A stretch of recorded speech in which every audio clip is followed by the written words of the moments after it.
Alhamdulillah, pada pagi hari ini kita masih diberi kesempatan oleh Allah untuk berkumpul, untuk bertatap muka dalam rangka thalabul ilmi. Semoga Allah meridhoi niat kita, langkah kita menuju majelis ilmu ini dengan penuh barakah. Amin Allahumma amin. Yang kedua, salawat serta salam kita haturkan kepada junjungan kita Nabi besar Muhammad sallallahu alaihi wasallam, Nabi yang telah membawa umatnya dari zaman jahiliyah menuju zaman Islamiyah sampai saat ini. Baik, para jamaah sekalian, saya berdiri di sini sebagai pembawa acara, akan membacakan susunan acara kajian duha pada pagi hari ini. Yang pertama adalah pembukaan, yang kedua langsung kajian inti, dan yang selanjutnya adalah doa penutup, pengumuman. Baik, sebelumnya saya ingin menyampaikan kabar duka sebelum kajian dimulai. Kami keluarga besar Syafana Islamic School berduka cita karena rekan kami Ustadz Erik Eryadi LC berpulang ke rahmatullah kemarin sore. Maka banyak sekali di antara kami takziah saat ini ke rumah almarhum. Mari kita doakan semoga almarhum husnul khatimah. Mari kita berdoa, kita bacakan umul kitab untuk beliau. Al-Fatihah.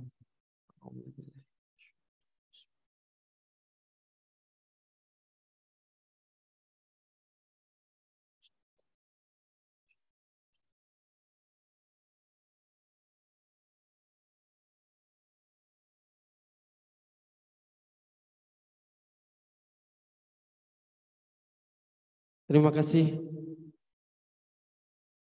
Selanjutnya kita langsung masuk pada kajian inti duha yang akan disampaikan oleh Al-Mukarram wal Muhtaram Al-Ustadz Dr. Ruslan Marasabesi. Waktu dan tempat saya persilahkan.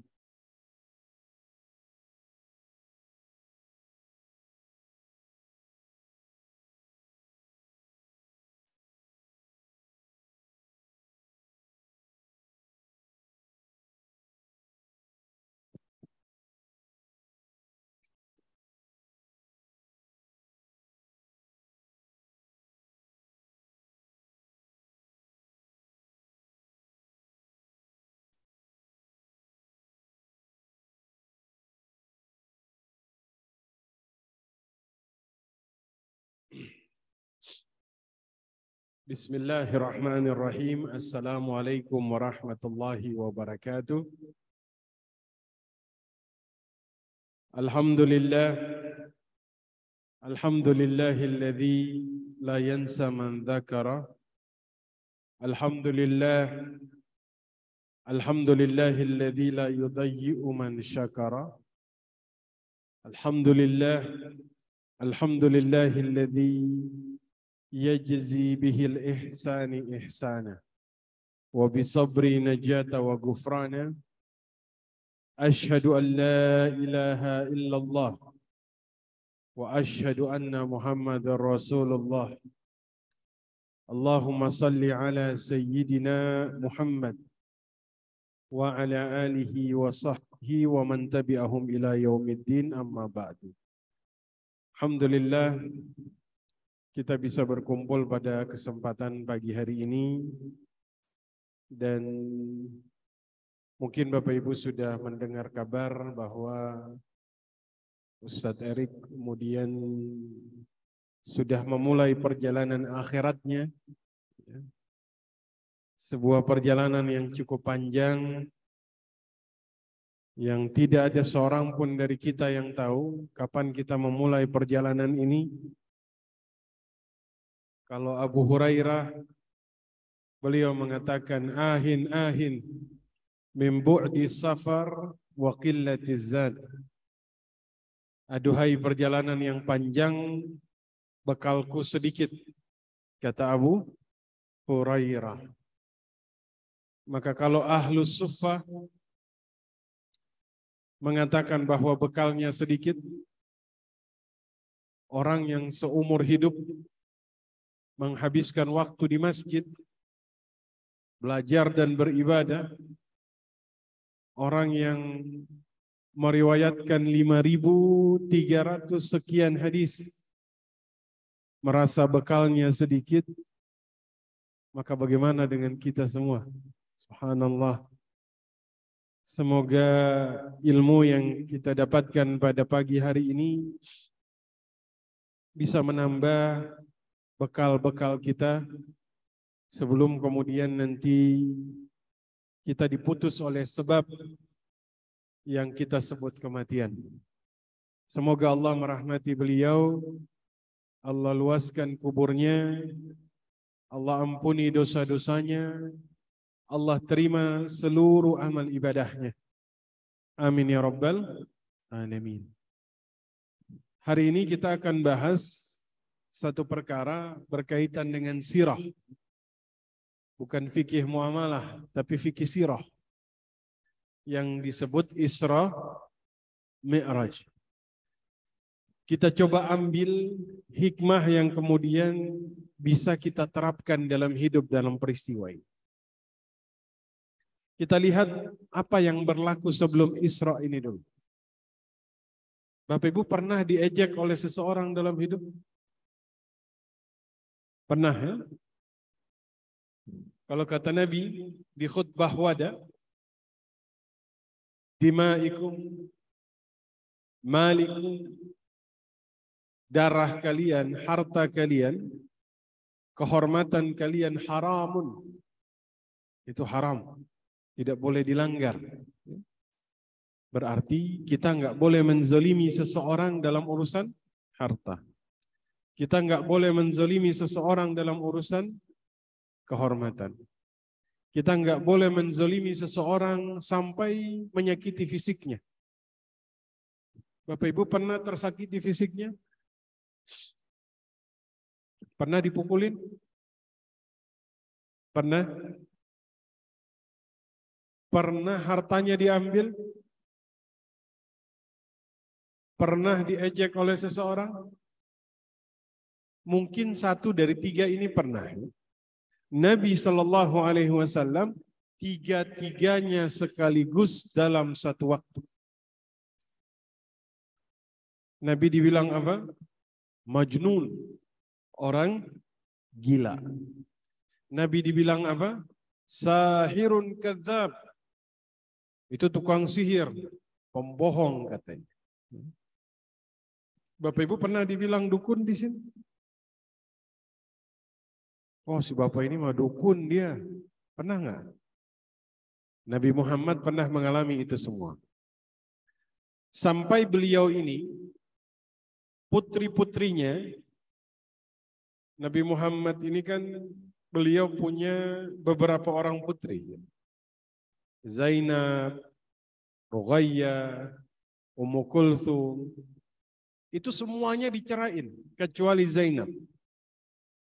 Dicerainnya itu atas perintah orang-orang Quraisy.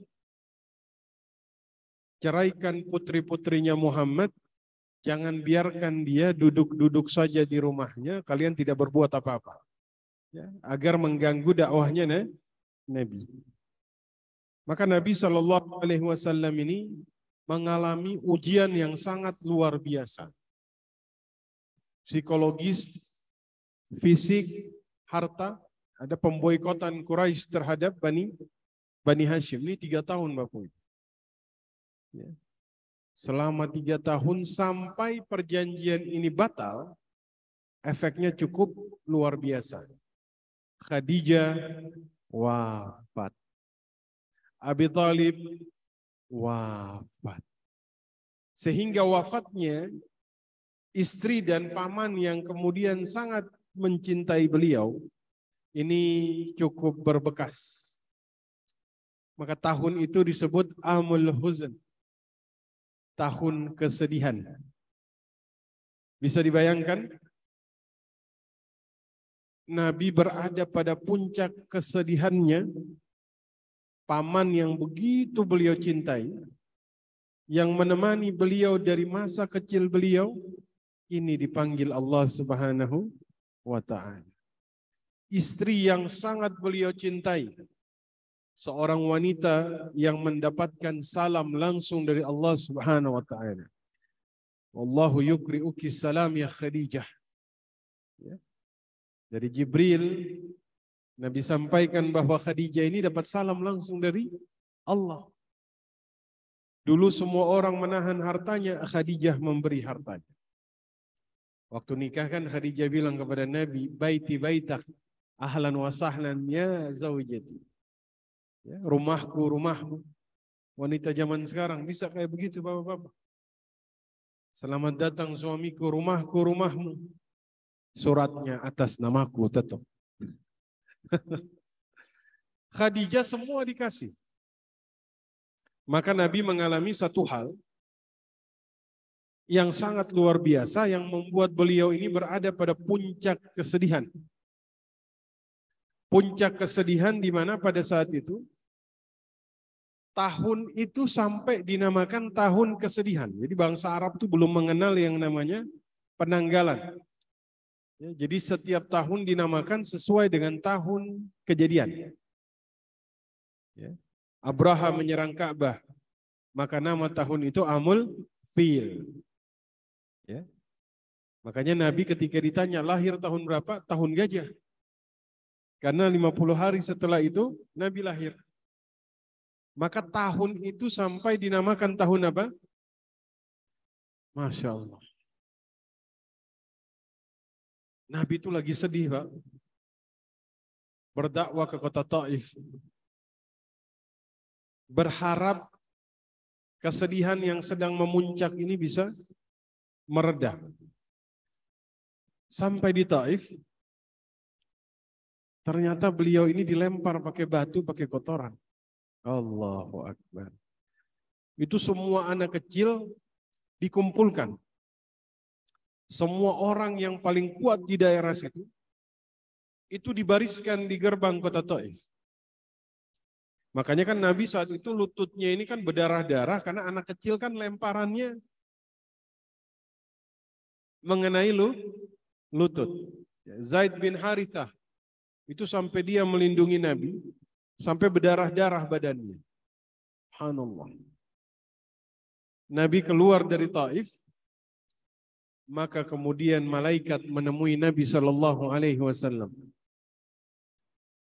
Ya Rasulullah, ada 2 gunung Akhsyabain.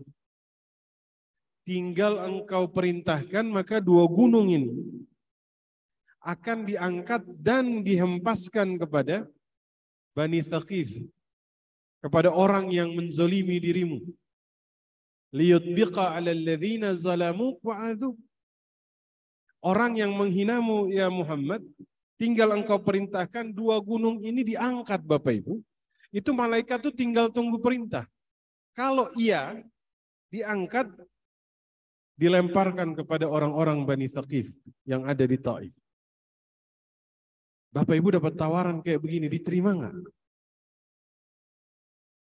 Difitnah, dilempar pakai kotoran, disakiti, tiba-tiba ditawarin. Ada 2 gunung, tinggal bilang iya, maka 2 gunung ini diangkat dan dilemparkan kepada yang menyakiti. Kira-kira diterima? Terima atau ditolak? Kalau bisa tambah lagi 1 gunung. Tapi Nabi SAW ditolak. Nah, puncak kesedihan inilah maka Allah Subhanahu wa taala kemudian memperjalankan baginda Nabi dalam satu peristiwa yang kita sebut dengan Isra Mi'raj. Ini 2 peristiwa, bukan 1. Isra Mi'raj. Isra itu dari Masjidil Haram ke Masjidil Aqsa. Mi'raj dari Masjidil Aqsa ke Sidratil Muntaha. Bahwa Allah ini memang kemudian sangat memperhatikan hamba yang paling kemudian dicintai, yaitu Nabi Shallallahu Alaihi Wasallam. Dulu Nabi itu habis menikah dengan Zainab, istrinya. Ramai sahabat yang datang. Nabi ini capek tapi nggak bilang ke sahabat bahwa beliau capek. Beliau tuh tetap terima tamu dan sahabat tuh nggak ada yang pulang-pulang. Nabi kan nggak mungkin bilang pulanglah sudah malam, nggak mungkin. Itu turun ayat. Karena Nabi hatinya sedang gelisah, Allah turunkan ayat. Fa in ta'imtum fantashiru. Kalau kalian kemudian sudah selesai makan, maka bertebaranlah kalian. Subhanallah. Nabi kalau hatinya kemudian sedang gelisah, itu kemudian langsung Allah Subhanahu wa taala membela nabinya, menghibur nabinya. Surat Al-Lahab ini diturunkan karena apa? Karena Abu Lahab menghina Nabi Shallallahu Alaihi Wasallam. Allah turunkan ayat. Al-Lahab. Abu Lahab bilang, celakalah engkau Muhammad. Tabban laka ya Muhammad. Allah turunkan ayat, tabbat yada abi lahabiu wa tab. Engkau yang celaka Abu Lahab. Allah Subhanahu wa taala membela nabinya. Maka seperti itulah ketika Nabi berada pada puncak kesedihan, Allah undang Nabi dengan sebuah undangan yang sangat istimewa. Bapak Ibu kalau diundang sama presiden, kira-kira yang datang siapa? Yang datang siapa? Buat ngasih undangan. Pas pampres kan? Yang jemput istimewa nggak kira-kira? Ada misalnya diundang sama presiden yang dikirimin angkot? Enggak. Apalagi Allah yang mengundang. Utusan yang datang jemput istimewa, kendaraannya pun istimewa. Nah kita lihat di sini ya. Syekh Ramadan Al-Buti, beliau katakan, peristiwa Isra Mi'raj ini terjadi pada tahun 10 kenabian. Di sini ada peristiwa yang sangat luar biasa besar di mana Allah itu membuka kasyful awahi. Allah membuka rahasia alam dunia kepada baginda Nabi sallallahu alaihi wasallam. Itu puncak Allah buka kepada Nabi itu pada malam hari itu. Satu. Rahasia alam kubur Allah buka. Barzakh. Nabi itu waktu peristiwa Isra Mi'raj itu melihat para nabi di dalam kuburnya. Qa'iman yusalli fi qabrihi. Mereka tuh sholat di dalam kubur para nabi. Dalam hadis disampaikan itu. Apalagi yang Allah buka pada malam hari itu? Rahasia alam akhirat dibuka. Nabi melihat perkara-perkara yang belum pernah dilihat sesiapapun, itu Allah buka kepada Nabi. Alam kubur Allah buka.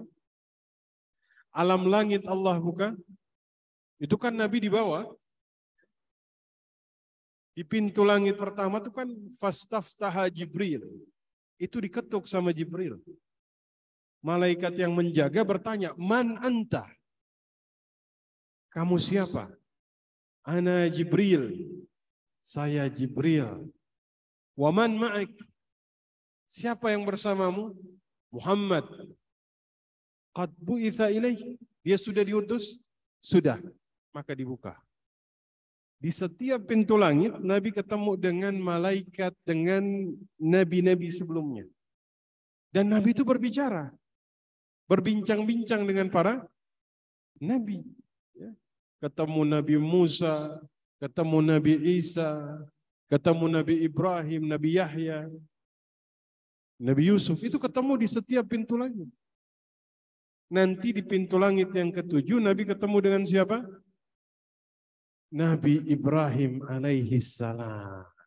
Musni dan zahrahu ala baitil ma'mur. Nabi Ibrahim itu di langit yang ketujuh, itu sedang bersandar di tiang baitil ma'mur. Ini rumah Allah di langit ke-7. Kalau rumah Allah di dunia namanya Ka'bah, Baitullah. Kata Nabi, waktu beliau saksikan, itu Baitul Ma'mur itu setiap hari ditawafi oleh 70.000 malaikat sampai hari kiamat. Maka mereka tuh bertawaf. Sampai kemudian Nabi itu berbincang dengan Nabi Musa alaihissalam. Kata Nabi Musa, dapat perintah apa? Perintah sholat. Berapa waktu? 50 waktu. Kata Nabi Musa, terlalu berat. Minta dikurangi.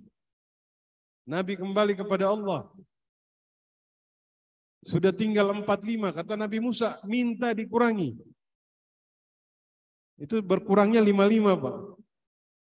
35, minta dikurangi. Masih kebanyakan. Umatmu tidak akan sanggup. Minta kurang lagi. Masya Allah. Ini kalau sholat 50 waktu, setiap 15 menit adzan. Betul? Sehari 24 jam. Ya kan berarti tiap 15 menit, ini yang 5 kali saja. Sudah ngos-ngosan. Apalagi tiap 15 menit, adzan. Sampai tinggal 5, Nabi Musa bilang apa? Masih kebanyakan, minta dikurangi. Nabi bilang udah malu. Kalau minta dikurangi lagi. Sampai kemudian Allah berfirman, khusus untuk umatnya Muhammad. Beda dengan umat yang lain. Jika mereka melakukan satu amalan, maka diganjar 10 kali lipat dari umat yang lain. Makanya kita sholat 5 waktu 5 kali diganjar 10 kali jadi 50 kali.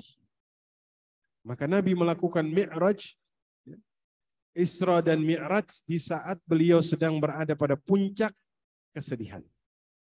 Beliau bawa satu amal ibadah yang kemudian amal ibadah ini beliau jaga sampai beliau wafat.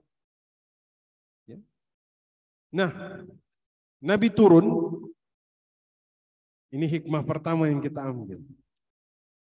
Waktu Nabi turun, Nabi itu masih seperti orang yang syok. Ya apa Bapak Ibu, satu malam diperjalankan, sampai ke langit ke-7, turun lagi. Nabi itu seperti orang yang masih terkejut. Jadi Nabi itu saat itu tuh kayak orang yang lagi bingung. Datanglah Abu Jahal. Ada apa ya Muhammad? Nabi cerita dengan polosnya. Saya semalam ke Masjidil Aqsa. Padahal Masjidil Aqsa ini jaraknya 40 hari, 40 malam. Terus saya diperjalankan oleh Allah menembus langit. Ketemu para malaikat penjaga langit. Ketemu Musa, Nabi cerita sedetail-detailnya. Ketemu Nabi Ibrahim, terima perintah salat, sampai saya turun ke sini. Apa kata Abu Jahal? Benar seperti itu? Baik. Ayo kita naik di atas bukit namanya tuh Jabal Abu Qubais. Jabal Abu Qubais ini, itu satu bukit di samping Bukit Safa. Jadi orang kalau mau ngumumin sesuatu, dia naik ke atas bukit itu. Dan hanya boleh satu orang yang naik, nggak bisa 2 orang. Hari itu, orang Makkah kaget semua. Kok yang naik 2 orang? Satu Abu Jahal, satunya lagi Nabi Muhammad. Dalam sejarah, baru pernah ada 2 orang naik di atas Jabal Abu Qubais. Ada apa ini? Kata Abu Jahal, wahai Quraisy, berkumpullah kalian. Semua orang kumpul tuh. Apa yang mau disampaikan ini? Akhirnya, kaum muslimin ikut kumpul juga. Kenapa? Karena Nabi Muhammad. Orang-orang Quraisy kumpul kenapa? Karena ada Abu Jahal. Kalian harus mendengar apa yang disampaikan oleh Muhammad, katanya. Sampaikan. Akhirnya Nabi dengan polosnya lagi, Nabi cerita. saya diisrakan ke Masjidil Aqsa, kemudian dimi'rajkan ke Sidratil Muntaha. Nabi cerita dengan detailnya. Itu Abu Jahal, dia turun dari atas bukit sambil tabassam, senyum. Maksudnya senyum itu dia seakan-akan mau bilang, ini selesai ini Islam. Kenapa? Karena dia bilang orang nggak akan mungkin percaya, betul? Pada saat itu, hatta orang beriman ini ujian. Kenapa? Benarkah apa yang dikatakan oleh Nabi Muhammad ini? Beliau sampai ke langit ke-7 hanya dalam waktu 1 malam. Ini 2 hal yang kemudian memahaminya harus pakai iman, nggak bisa pakai akal. Ini Abu Jahal, dia seperti orang yang gembira agama yang dibawa Muhammad selesai. Habis itu dia kumpulkan pembesar Quraisy, dia umumkan. Kalian sekarang gak usah khawatir dengan agama yang dibawa Muhammad, karena sebentar lagi sudah hancur. Orang-orang udah gak percaya tuh. Karena Muhammad menceritakan sesuatu yang tidak mungkin, mustahil. Itu lagi diceritain orang gak ada yang percaya. Kata Abu Jahal, maukah kalian menyempurnakan kehancuran ini? Ini kalau ada 1 orang ini kalian ragukan dia terhadap peristiwa Isra Mi'raj ini, maka selesai. Semua orang akan meninggalkan Muhammad. Siapa dia? Abu Bakar. Maka saat itu mereka semua bareng-bareng datang ke rumahnya Abu Bakar. Bapak Ibu tahu Abu Bakar? Orangnya kurus. Ya. Kalau pakai sarung, sarungnya kedodoran. Tapi imannya, Masya Allah. Itu mereka datangi Abu Bakar. Mereka bilang kepada Abu Bakar, ya Abu Bakar, engkau harus mendengar bahwa Muhammad menceritakan begini-begini. Jadi Abu Jahal cerita lagi kepada Abu Bakar. Makanya Abu Bakar gelarnya As-Siddiq. Itu karena ini. Karena langsung membenarkan peristiwa Isra Mi'raj. Itu Abu Bakar bilang, Nabi Muhammad di mana? Lagi di atas Jabal Abu Qubais. Baik, saya ke sana. Itu Abu Bakar datang sambil diikuti oleh pembesar-pembesar Quraisy. Waktu Abu Bakar datang, Nabi masih berada di atas Jabal Abu Qubais. Jadi Abu Bakar ini jalan sambil berbicara dari jauh, ya Rasulullah, apakah betul engkau melakukan Isra kemudian Mi'raj ke langit, bertemu para malaikat, bertemu para nabi yang terdahulu? Naam ya Abu Bakar. Terus Abu Bakar bilang begini, maukah engkau berkenan menceritakan kepada orang-orang Quraisy ini? Karena orang Quraisy ini pembesar-pembesarnya ini suka pergi ke Palestina. Jadi mereka hafal betul itu Masjidil Aqsa. Bagaimana bentuknya mereka tahu. Nabi Muhammad sekalipun belum pernah. Makanya Abu Bakar bilang, ya Rasul, sudikah engkau ceritain ke mereka ini tentang Masjidil Aqsa? Naam, tentu, boleh. Itu Nabi cerita Bapak Ibu, gerbangnya seperti apa, jalannya seperti apa, masjidnya seperti apa, tiangnya ada berapa, itu diceritain.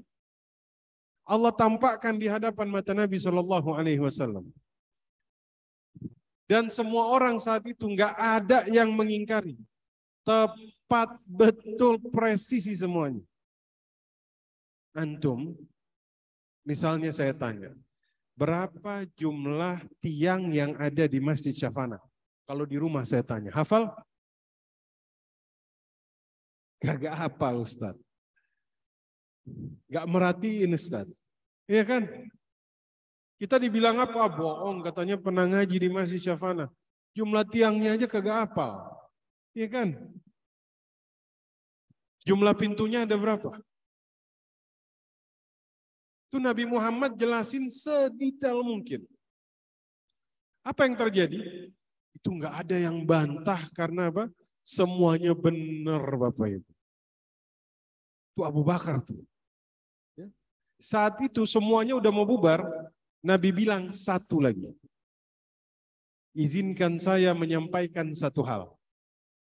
Kalau kalian percaya maka kalian akan beriman sampai hari kiamat. Kalau kalian nggak percaya maka kalian akan kufur. Jadi Nabi kasih satu bukti lagi Pak. Apa itu? Nabi cerita. Waktu saya Isra, ya, Nabi kan mengendarai burak. Oke? Itu melewati kafilah dagangnya Quraisy. Jadi Nabi itu melihat orang-orang yang Nabi kenal. Ini si fulan, ini si fulan, ini si fulan.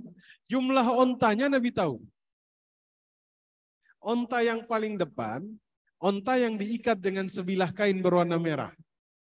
Terus ada satu onta hilang, ada satu onta pecah. Onta yang hilang ini, itu kelihatan sama Nabi dari atas, Nabi itu teriak ke mereka di bawah.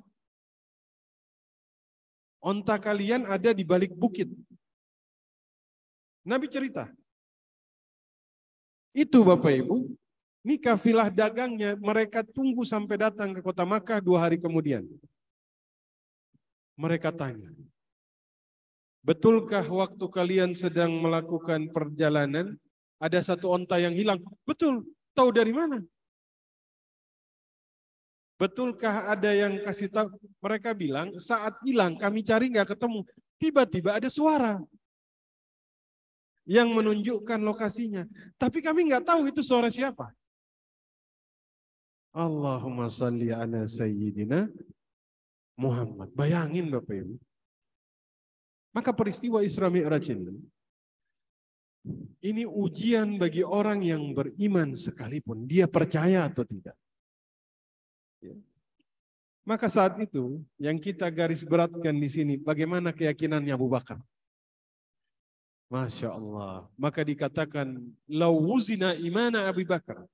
Kalau imannya Abu Bakar ini ditimbang dengan imannya semua umat Islam maka tidak akan bisa menyamai beratnya keimanan Abu Bakar. Masya Allah. Allahumma salli ala sayyidina Muhammad. Kita tuh zaman sekarang, Pak. Harusnya seperti Abu Bakar iman kita. Imannya nih tidak bisa ditembus oleh perkara apapun yang bisa menggoyahkan. Tuh, itu Abu Bakar. Maka zaman sekarang banyak anak muda yang imannya goyah gara-gara hal sepele. Betul. Maka kita harus belajar dari Abu Bakar As-Siddiq. Bagaimana imannya ini membuat beliau tidak terpengaruh dengan pembesar Quraisy yang datang untuk menggoyahkan iman. Apa yang dikatakan Muhammad, maka itulah kenyataannya. Subhanallah. Allahumma salli ala sayyidina Muhammad. Saya izin minum dulu boleh? Baik. Silahkan diminum Bapak Ibu. Ini silahkan. Bismillah.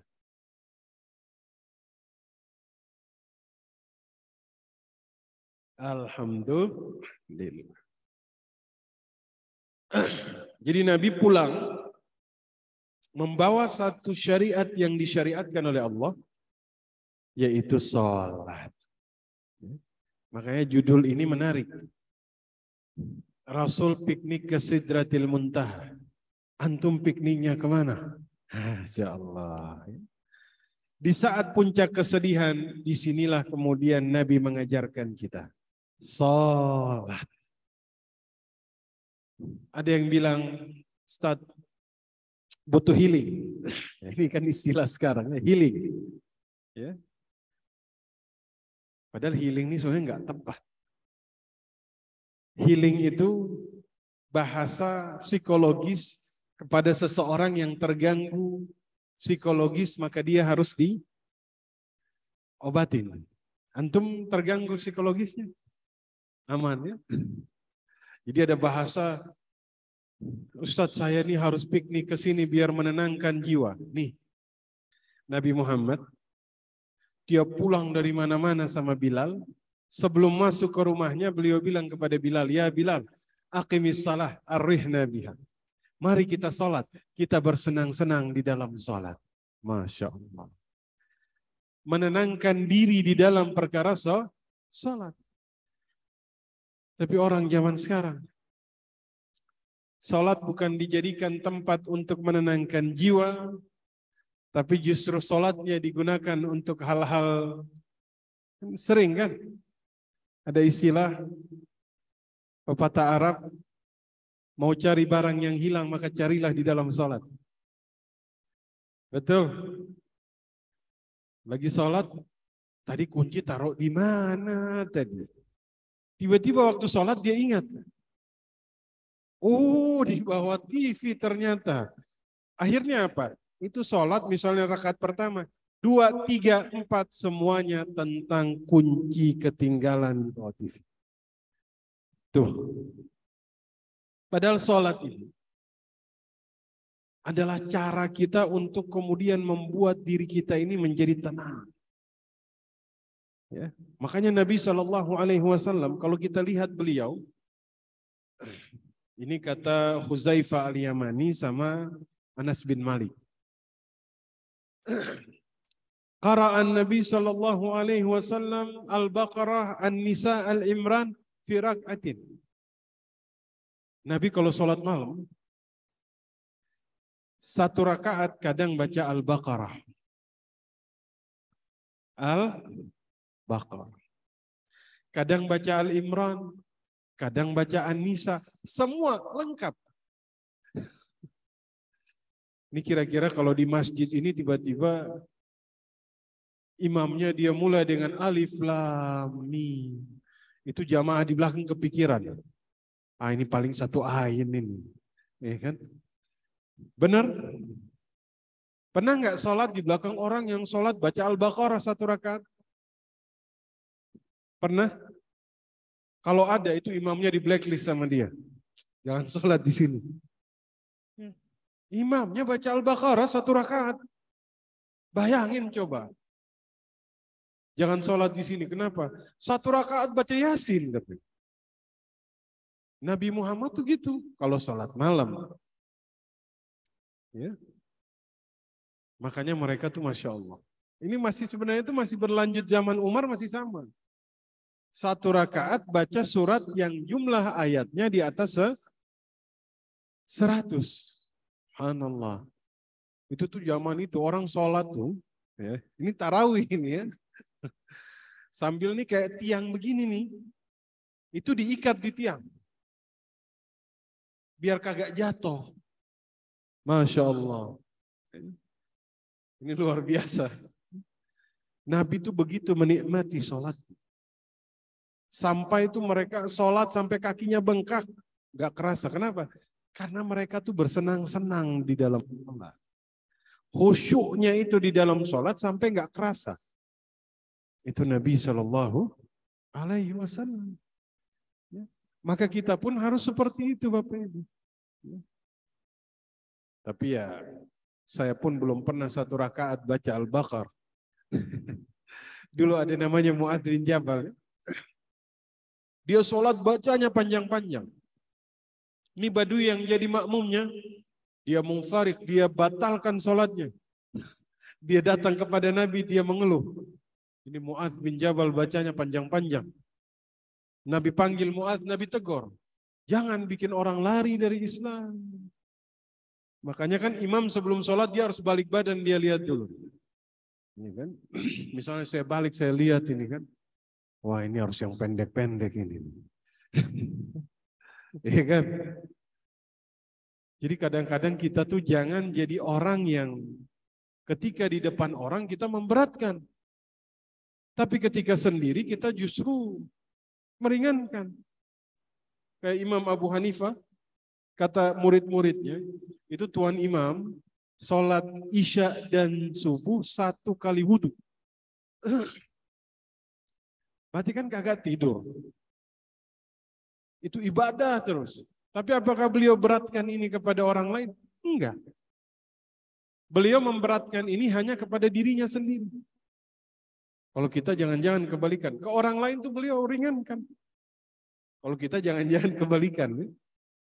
Ngimamin orang, panjang-panjang. Tapi sholat sendiri al-ikhlas. Ya enggak? Nah, intinya di sini. Satu, keyakinan kita terhadap apa yang dibawa oleh Nabi, imannya kita harus seperti imannya Abu Bakar. Yang membenarkan peristiwa Isra Mi'raj di saat orang lain mencoba menggoyahkan keyakinannya. Dua, salat. Salat ini analogi sederhana. Salat nilainya berapa? 1. Yang lain nilainya berapa? 0. Ustaz, saya satu hari baca Quran 30 juz. Tapi saya kagak sholat. 0, gak diterima. Ustaz, saya setiap hari sedekah 1 miliar. Tapi saya enggak sholat. Diterima? 0, enggak diterima. Ustaz, setiap hari saya puasa, tapi saya enggak sholat. 0, enggak diterima. Kenapa? Enggak ada satu yang membuat dia bernilai di depan. Tapi kalau satu ini sudah didirikan, 1. Sedekah jadi berapa? 10. Puasa jadi berapa? 100. Baca Quran jadi berapa? 1000. Udah, tinggal ditambahin nolnya sebanyaknya.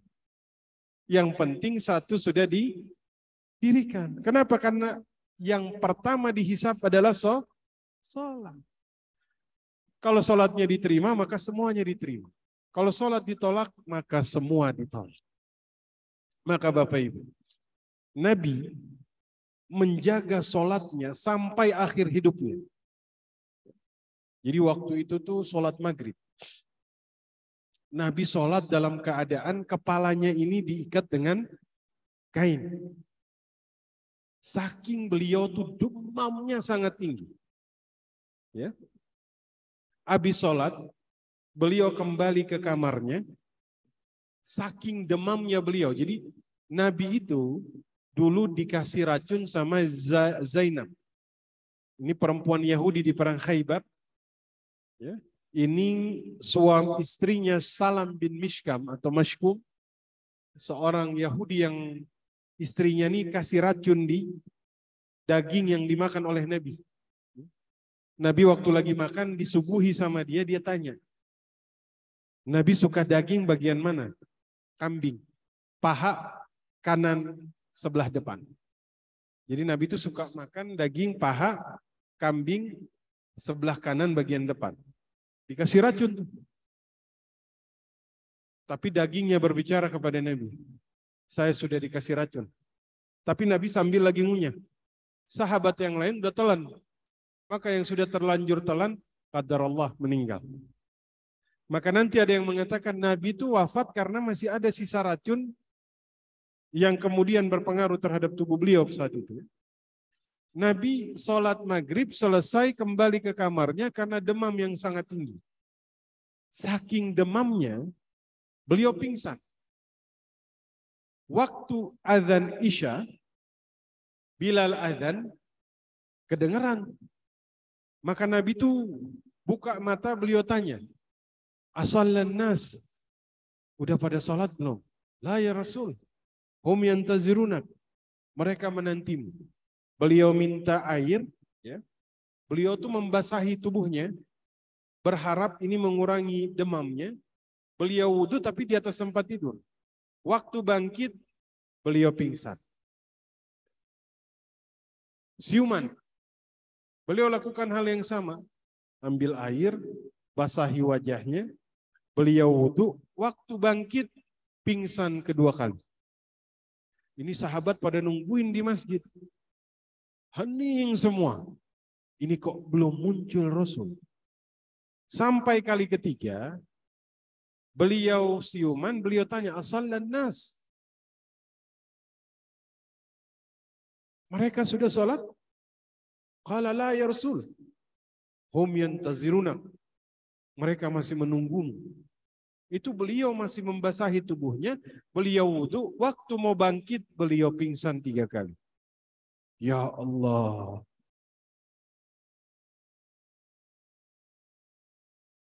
3 kali pingsan hanya karena ingin bangkit untuk sholat. Melawan rasa sakitnya hanya agar bisa berdiri untuk sholat. Ya Allah, ampunilah dosa kami, ya Allah.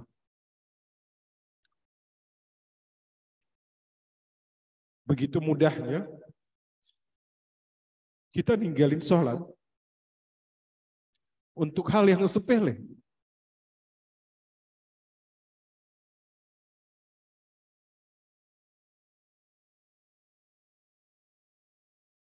Nabi itu maksain bangun, padahal sakitnya parah Bapak Ibu. Maksain bangun sampai 3 kali pingsan. Padahal sakitnya ini sudah menjadi uzur bagi beliau. Tapi kita nih yang kemudian umatnya yang suka meringan-ringankan, Masya Allah. Nabi kali ketiga nggak bisa bangun, beliau katakan kepada sahabat, muru Abi Bakrin salli abin nas. Suruh Abu Bakar mengimami salatnya manusia. Tuh. Sikap beliau terhadap salat sampai di akhir hidupnya, beliau masih berusaha untuk menegakkan perkara ini. Kita nggak sakit, sehat, nggak ada uzur, lapang, tapi sengaja meninggalkan perkara ini. Perkara yang langsung Allah turunkan di langit. Allah tidak menurunkan salat di atas muka bumi, tapi Allah turunkan di langit. Ibadah yang lain syariatnya Allah turunkan ketika Nabi ada di atas muka bumi. Tapi salat langsung Allah undang Nabi untuk Allah turunkan syariat. Bagaimana sikap kita terhadap salat, Bapak Ibu? Apakah kita seperti Umar bin Khattab yang ketika sedang menegakkan salat subuh ditusuk sampai keluar ususnya? Ketika sudah dalam keadaan yang begitu payah masih bertanya, asallan nas, apakah manusia sudah pada salat? Di akhir hidup mereka Allah tampakkan kepada manusia yang lain perkara apa yang paling mereka cintai di dalam hidupnya. Bahwa mereka mencintai salat, bahwa mereka kemudian menjadikan ini sebagai sesuatu yang utama dalam hidup mereka. Maka Bapak Ibu sekalian yang dimuliakan Allah, Nabi berwasiat di akhir hidupnya, aqimis salah, aqimis salah, aqimis salah, wa ma malakat aimanukum. Jagalah salat, jagalah salat, jagalah salat. Ketika kita sedang berada di dalam begitu banyak permasalahan, maka permasalahan kita ini Allah siapkan jalan keluar, Allah letakkan di dalam salat yang kita dirikan. Allah tidak termudaratkan jika seandainya seluruh manusia di atas muka bumi tidak melaksanakan salat. Tapi kita yang termudaratkan ketika kita tidak mendirikan salat. Kebaikan akan kembali kepada diri seseorang ketika dia mendirikan salat. Maka mudah-mudahan kita bisa menjaga perkara ini. Sampai kemudian Allah memanggil kita, semoga kita berada dalam keadaan terbaik. Sudah jam 9, saatnya tanya jawab. Mudah-mudahan apa yang saya sampaikan bermanfaat kepada Bapak Ibu sekalian. Assalamualaikum warahmatullahi wabarakatuh. Baik para jemaah sekalian, demikianlah paparan mengenai Isra Mi'raj yang begitu luar biasa. Pentingnya kita untuk selalu menjaga sholat. Baik Bapak Ibu sekalian, jika ada pertanyaan silahkan dari bapak-bapak, dari ibu-ibu, enggak? Oh, dari bapak. Silahkan Pak.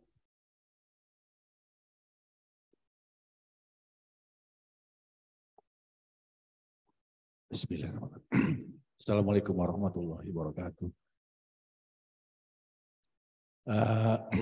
Tadi diceritakan Ustadz di Mi'raj ya, bahwa Rasul diketemukan dengan para nabi, dan juga yang nabi-nabi yang sebelumnya dan sempat berbicara. Sementara kita tahu juga ada yang namanya alam penantian ya setelah ya, kita meninggal. Nah, kalau saya nggak salah juga dengar ada lagi kisah bahwa di masa Mi'raj itu Rasul juga melihat manusia yang di dalam surga dan di dalam neraka. Nah, pertanyaannya, apakah Mi'raj ini sudah nyata? Artinya memang mereka sudah ada di dalam situ atau hanya untuk menunjukkan bahwa inilah akan terjadi seperti ini. Demikian Ustadz, terima kasih atas pencerahannya. Assalamualaikum warahmatullahi wabarakatuh. Waalaikumsalam. Nabi ditunjukkan perkara-perkara yang kemudian nanti menjadi hikmah bagi manusia. Nabi menceritakan, Nabi masuk ke dalam neraka, Nabi lihat, contoh dalam hadis, ittala'tu fil jannah fara'aitu aktsara ahluhal fuqara. Saya berkunjung ke surga dan melihat kebanyakan penghuninya adalah orang fakir. Fattala'tu fin nar fara'aitu aktsara ahluhan nisa. Ternyata di neraka yang paling banyak penghuninya itu perempuan. Paling banyak mereka ingkar kepada suami. Ini kan jadi pelajaran. Oh, berarti seorang perempuan nggak boleh ingkar kepada suami. Nabi melihat orang yang penzina itu seperti apa.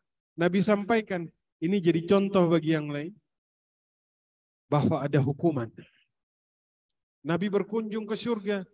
Dalam tafsir Ibnu Katsir itu kan sungainya, indahnya,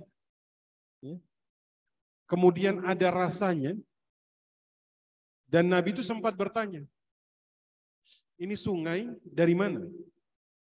Maka ditunjukkan malaikat. Alhamdulillahirrahmanirrahim. Nabi penasaran. Ternyata ini sungai bermuara di sebuah tempat yang laksana gunung yang sangat besar. Dan sungai itu bersumber dari 3 sumber. Dan 3 sumber ini bersumber ternyata dari kalimat Bismillahirrahmanirrahim. Tuh. Ya. Jadi ditunjukkan sebagai ibrah yang Nabi nasihati kepada umatnya nanti, apa yang beliau lihat, ya, apa yang kemudian beliau alami. Bahkan beliau menemukan ada satu tulisan yang berada di atas pintu surga, ya, yang beliau tanya kepada malaikat, inna sadaqah bi asyari amthaliha wa ammal qard bi thamaniyati asyar. Sesungguhnya sedekah akan diganjar 10 kali lipat, meminjamkan uang diganjar 18 kali lipat. Ini kan perkara-perkara yang Nabi saksikan. Jadi ini baru kemudian nanti akan dimasuki pada saat selesai dihisab. Nabi menyaksikan apa yang Allah tunjukkan sebagai ibrah untuk diceritakan kepada kita umatnya. Berhati-hati terhadap perkara ini, kalau enggak kita dapat ini. Laksanakan perkara ini agar kita bisa ke sini. Itu. Ya. Jadi memang malam itu tuh semua rahasia alam dunia ini dibuka. Bumi, langit, akhirat, barzakh. Yang tidak pernah dibuka oleh sesiapapun saat itu. Walaupun nanti setelah ba'da Isra Mi'raj, Nabi juga Allah buka perkara-perkara yang tidak Allah buka kepada yang lain. Contoh Nabi waktu lagi sholat, tiba-tiba mundur. Tapi tiba-tiba tangannya seperti mau mengambil sesuatu. Ternyata Allah memperlihatkan neraka. Nabi takut apinya kena Nabi mundur. Allah perlihatkan buah-buahan surga, Nabi seakan-akan mau ngambil. Ya. Peristiwa perang di Jordania dulu, namanya perang Mu'tah. Nabi ada di Madinah. Nabi mengutus 3 orang. Ja'far bin Abi Thalib, Abdullah ibnu Rawaha, Zaid ibnu Harithah. Tiga-tiganya ini Nabi bilang, nanti ini yang jadi ini yang jadi ini. Ja'far itu meninggal sama pasukan Romawi di Mu'tah, di Jordania. Nabi ada di Madinah. Nabi ini lagi ngobrol sama sahabat. Tiba-tiba Nabi angkat kepalanya, Nabi bilang apa? Ja'far syahid. Ja'far sudah terbunuh. Kenapa? Karena dia datang menampakkan dirinya di hadapan Nabi. Tuh, bayangkan. Jadi Nabi ini memang Allah buka rahasia-rahasia yang tidak dibuka kepada yang lain. Nabi bisa mendengar siksa kubur. Bapak Ibu bisa? Enggak bisa. Makanya Nabi bilang, kalau bukan kalian saling menguburkan satu dengan yang lain, saya minta kepada Allah, kalian dengar siksa kubur. Kagak ada yang menguburin orang, udah. Kagak kedengeran aja mau lewatin kubur udah malam takut Ustadz lewat situ. Apalagi kedengeran. Maka Allah memang memberikan keistimewaan kepada Nabi. Beliau bisa mengalami perkara-perkara yang tidak dialami oleh yang lain. Maka itu sebagai ibrah, Pak.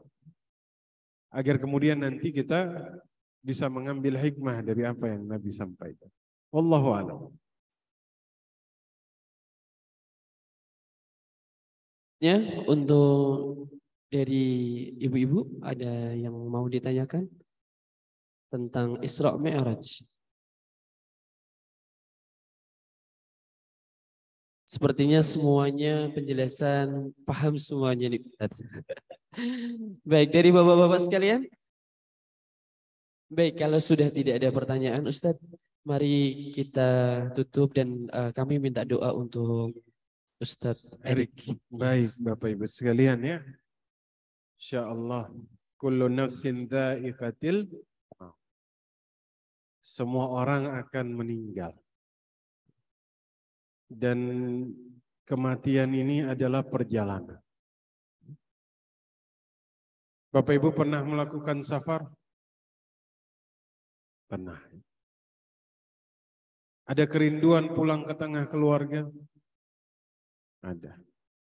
Seindah apapun tempat tujuan, kita pengen kembali ke tengah keluarga kita. Betul? Hatta kita berangkat haji di Makkah dan Madinah. 1 bulan di sana. Pilihannya pengen tinggal terus atau pulang ke Jakarta. Kenapa? Rindu anak istri. Betul? Tapi ada satu perjalanan yang kata Allah, barang siapa menempuh perjalanan itu, maka tidak ada jalan pulang untuk kembali. Kita akan mengatakan, qala rabbirji'uni, ya Allah kembalikan aku. Tidak bisa. Wa min waraihim barzakhun ila yaumi yub'atsun. Di belakangnya ada barzakh yang tegak berdiri, yang tidak bisa ditembus oleh apapun. Sampai Allah bangkitkan kiamat. Semoga Allah ampuni dosa-dosanya. Ustadz Erik, mana minta nama lengkapnya Ustadz? Erik Eryadi. Baik. Semoga Allah mudahkan perjalanan beliau ya. Allahumma ghafirli Erik Eryadi. Allahumma ghafir lahu warhamhu wa'fu anhu. وارفع درجاته في مهديين واغسله بالماء الثلج والبرد ووسع مدخله وأكرم نزوله الفاتحة. أعوذ بالله من الشيطان الرجيم. بسم الله الرحمن الرحيم. الحمد لله رب العالمين الرحمن الرحيم مالك يوم الدين. إياك نعبد وإياك نستعين اهدنا الصراط المستقيم صراط الذين أنعمت عليهم غير المغضوب عليهم ولا الضالين آمين. بسم الله الرحمن الرحيم. اللهم إنا نسألك فعل الخيرات وترك المنكرات فاهدنا للصالح الأعمال والأخلاق. اللهم اغفر لي ولوالدي وارحمهما كما ربياني صغيرا. اللهم اغفر للمسلمين والمسلمات والمؤمنين والمؤمنات الأحياء منهم والأموات. اللهم إنا نسألك علما نافعا وأعمالا صالحا وخيرا كثيرا وشرا بعيدا برحمتك يا أرحم الراحمين. اللهم ارحمنا فإنك خير الراحمين. اللهم ارزقنا فإنك خير الرازقين. اللهم اغفر لنا فإنك خير الغافرين. اللهم افتح لنا فإنك خير الفاتحين. ربنا آتنا في الدنيا حسنة وفي الآخرة حسنة وقنا عذاب النار. وصلى الله على سيدنا محمد وعلى آله وصحبه أجمعين. آمين آمين يا رب العالمين. سبحانك اللهم وبحمدك أشهد أن لا إله إلا أنت أستغفرك وأتوب إليك. السلام عليكم ورحمة الله وبركاته. Baik Bapak Ibu sekalian, demikianlah kajian duha pada pagi hari ini. Moga-moga kita semuanya selalu sehat walafiat, selalu hadir di kajian duha berikutnya. Baik Bapak Ibu sekalian, selanjutnya adalah pembagian door prize untuk Bapak Ibu sekalian. Alhamdulillah pada pagi hari ini kita disponsori oleh SIBS, kemudian ada Big Travel dan juga ada Klinik Dokter Ani. Ustadz, afwan Ustadz, untuk 5 pertanyaan Ustadz. Banyak Bagi juga para 5 jamaah. ya. Siap. Pertanyaan nomor 1. Tahun berapakah setelah kenabian Nabi Isra Mi'raj? Masya Allah. Masya Allah. Beliau ini langganan dapat door prize ya. Masya Allah. Barakallahu fiik. Baik. Pertanyaan nomor 2. Nabi siapa yang Nabi ketemu di langit yang ke-7? Nabi Ibrahim. Ya, Ibu. Sudah? 3. 3. Siapa nama putri Nabi yang kemudian menikah dan tidak diceraikan atas perintah Quraisy pada saat itu? Salah. Ya Ibu. Zainab, Masya Allah. Betul. 4. 4 ya? 4. 4. Sebentar.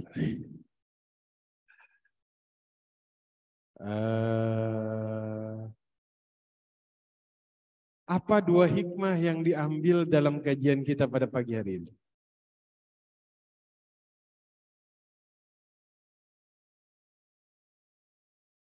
Baik. Masya Allah. Terakhir. Terakhir ya. Ini terakhir nih biasanya agak lebih susah.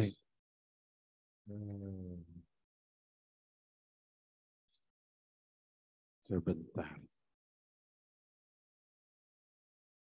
Apa nama kendaraan yang dipakai oleh Nabi? Ini padahal belum selesai nih. Anda padahal mau nanya kendaraan yang dipakai ketika berdagang.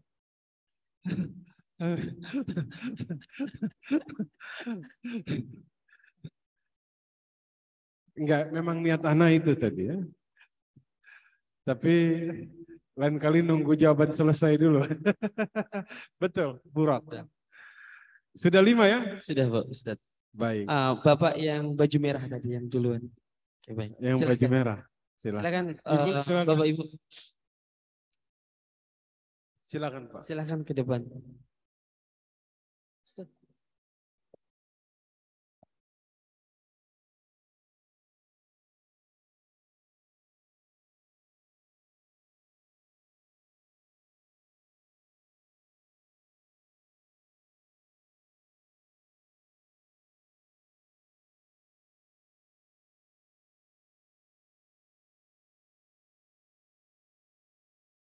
Urutan pertama. Urutan pertama. Yang pertama. Yang kedua Ibu. Yang ketiga. Satu. Oh.